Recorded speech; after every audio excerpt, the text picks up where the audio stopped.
Have you ever wondered why some people get richer and richer, while most of us spend our entire lives just paying bills? What if I told you the secret isn't about how much you earn, but about what you do with your money? Today, we're diving deep into the powerful lessons from Robert Kiyosaki's life-changing book, Rich Dad, Poor Dad. This isn't just a book review, it's a roadmap to financial freedom. Robert had two fathers. His own father, who was highly educated but financially struggled, his poor dad, and his best friend's father, who didn't finish school but became one of the wealthiest men in Hawaii, his rich dad. The difference between them wasn't their income, it was their mindset. So, are you ready to learn the secrets of the rich? Let's begin this journey. Imagine a hamster running on a wheel. It runs faster and faster, but it never actually goes anywhere. This is what Robert Kiyosaki calls the rat race. Most of us are taught the same old formula: go to school, get good grades, and find a safe, secure job. So, what happens next? You get a job, you start earning money, and your expenses also start to increase. You buy a car, maybe a nice house. But to pay for all this, you take on loans and credit card debt. Now you need to work even harder to pay those bills. You might get a raise, but with that extra money, you upgrade your lifestyle again, and the cycle continues. You're trapped. You're working for money, but the money isn't working for you. Your life is controlled by your paycheck and your bills.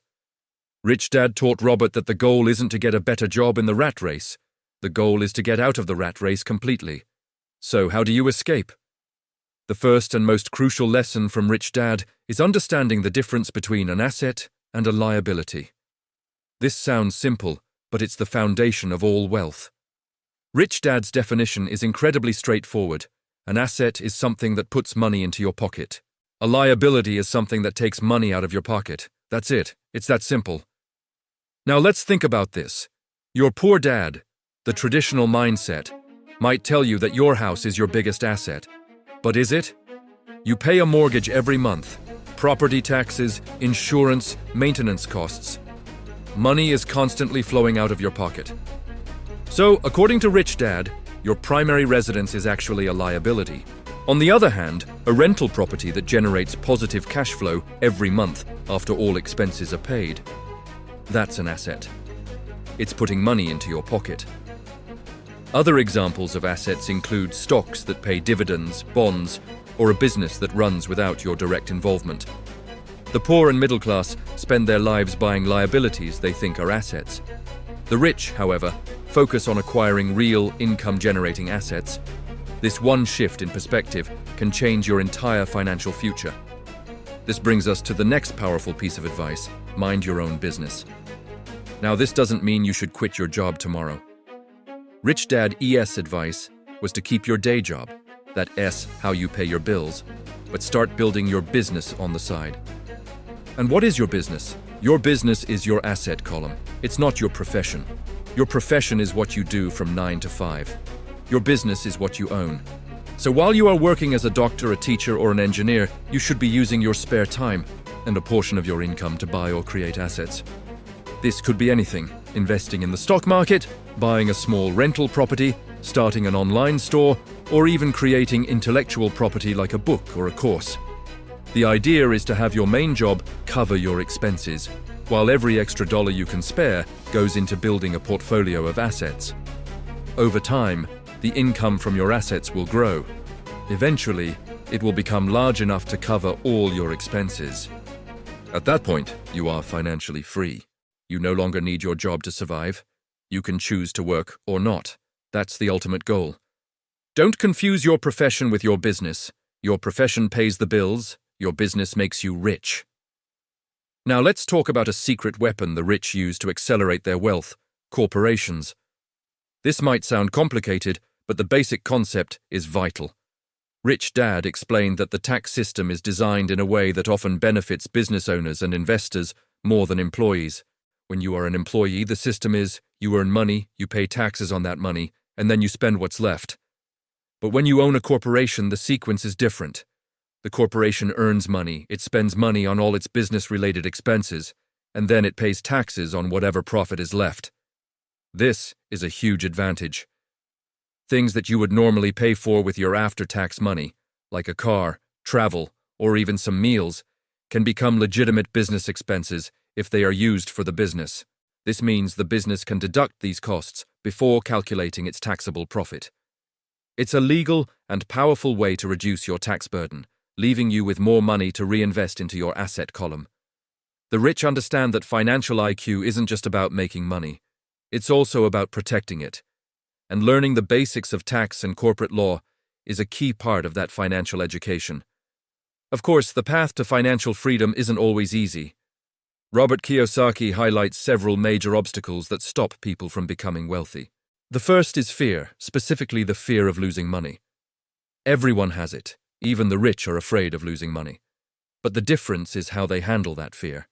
Instead of letting fear paralyze them, they see losing as a learning opportunity. They start small, learn from their mistakes, and gradually take bigger, more calculated risks. The second obstacle is cynicism, that little voice in your head that says, "It's too risky," or "That will never work." Cynics criticize, while winners analyze. Instead of dismissing an opportunity, analyze it. Do your research. The third obstacle is laziness. Often, this isn't about being physically lazy. It's about being mentally lazy. People are too busy to take care of their wealth.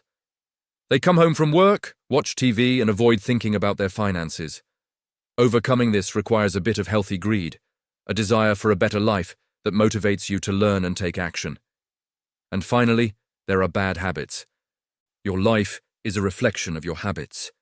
If you have a habit of paying yourself last, paying all your bills first, and saving whatever is left, you'll likely never build wealth.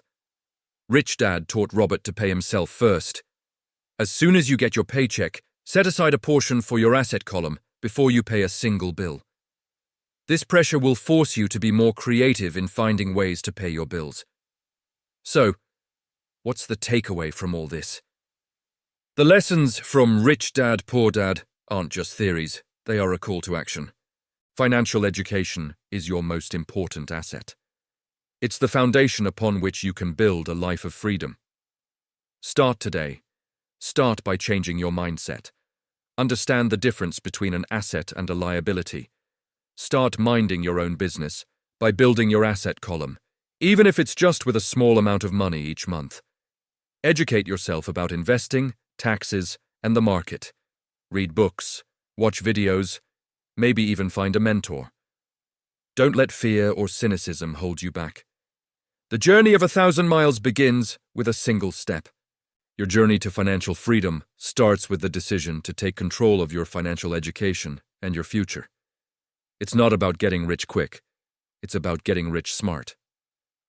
Thank you so much for joining me on this deep dive into Rich Dad, Poor Dad. I hope these lessons have inspired you to think differently about money and wealth. If you found this video helpful, please give it a thumbs up and subscribe to the channel for more content designed to help you on your financial journey. Don't forget to hit the notification bell so you never miss an update. And I'd love to hear from you in the comments. What is the one lesson from this video that you will start applying today? Thanks again for watching, and I'll see you in the next one.